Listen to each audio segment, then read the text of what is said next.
تہمت لگانا یعنی الزام لگانا۔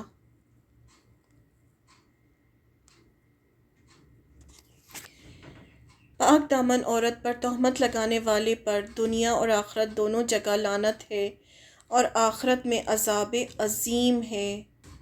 سورہ نور کی آیت نمبر 23 میں اللہ تعالیٰ نے فرمایا، بسم اللہ الرحمن الرحیم، بے شک وہ لوگ جو پاک دامن اور بھولی بھالی مومن عورتوں پر تہمت لگاتے ہیں، یعنی ان پر الزام لگاتے ہیں، ان پر دنیا اور آخرت دونوں جگہ لعنت ہے۔ لعنت یعنی اللہ کی رحمت سے دوری ہے، اور قیامت کے روز ان کو بہت بڑا عذاب دیا جائے گا۔ اس روز ان کی زبانیں اور ان کے پاؤں گواہی دیں گے جو کچھ انہوں نے کیا تھا۔ تو یہاں قرآن کی آیت ہے، اس سے ہمیں پتہ چلتا ہے کہ یہ کبیرہ گناہ ہے۔ مومن مرد اور مومن عورت پر تہمت لگانے والا قیامت کے روز اہل جہنم کے لہو اور پیپ میں قیام کرے گا۔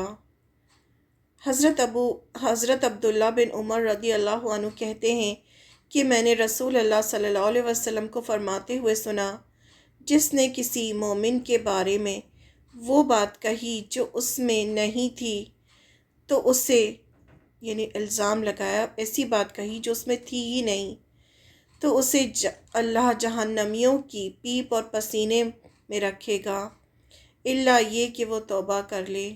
اسے ابو داؤد نے روایت کیا ہے۔ تو اتنے سارے گناہ ہوتے ہیں نا انسان سے، اس لیے ہر وقت استغفار کرتے رہنا چاہیے کہ اللہ تعالیٰ ہمارے جو ہمیں پتہ ہیں گناہ، جو ہمیں نہیں پتہ، ان سب کے لیے ہمیں معاف کر دے۔ اپنے نوکر پر ناجائز تہمت لگانے والے پر قیامت کے روز میدان حشر میں حد نافذ کی جائے گی، یعنی جو اپنے نوکر پہ کسی بھی قسم کا الزام لگا دیتے ہیں، چوری کا یا کچھ بھی۔ حضرت ابو ہریرہ رضی اللہ عنہ کہتے ہیں کہ رسول اللہ صلی اللہ علیہ وسلم نے فرمایا، جس نے اپنے غلام پر زنا کی تہمت لگائی، اس پر قیامت کے روز حد نافذ کی جائے گی۔ حد کیا ہوتا ہے؟ پنشمنٹ نافذ کی جائے گی، الا یہ کہ وہ کی بات سچی ہو، یعنی واقعی اس نے وہ کام کیا ہو تو بات الگ ہے، ورنہ قیامت کے روز اس پر حد نافذ کی جائے گی، یعنی اسے پنشمنٹ ملے گا۔ اسے مسلم نے روایت کیا ہے۔ وضاحت: یاد رہے دنیا میں تہمت کی سزا 100 کوڑے ہیں، یعنی اگر آپ نے دنیا میں کسی پر زنا کا الزام لگایا ہے تو آپ کو گواہ لانے ہوں گے، 4 گواہ، اگر نہیں ہیں تو پھر دنیا میں جو اس کی حد ہے، جو پنشمنٹ ہے، وہ ہے 80 کوڑے۔ اسے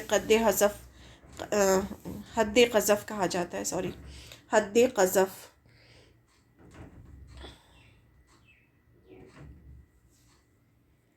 زنا کا الزام: جو بے گناہ عورت پر زنا کا الزام لگائے اور 4 گواہ نہ لا پائے تو الزام لگانے کی سزا 80 کوڑے ہے۔ شریعہ میں اسے حد قذف کہا جاتا ہے۔ ایسے لوگوں کی پھر گواہی بھی قبول نہیں کی جاتی اور یہی فاسق ہیں، یعنی پھر ان کو فاسق قرار دیا جاتا ہے اور ان کی گواہی بھی قبول نہیں کی جاتی جو کسی پر اس طرح سے جھوٹا الزام لگائے۔ اگر کوئی کسی پر الزام لگاتا ہے تو پھر اسے 4 گواہ لانے ہوں گے، اگر وہ نہیں لا پاتا تو پھر اسے سزا دی جائے گی۔ اسلامک شریعہ میں اس کو 80 کوڑے مارے جائیں گے اور اسے حد قذف کہا جاتا ہے۔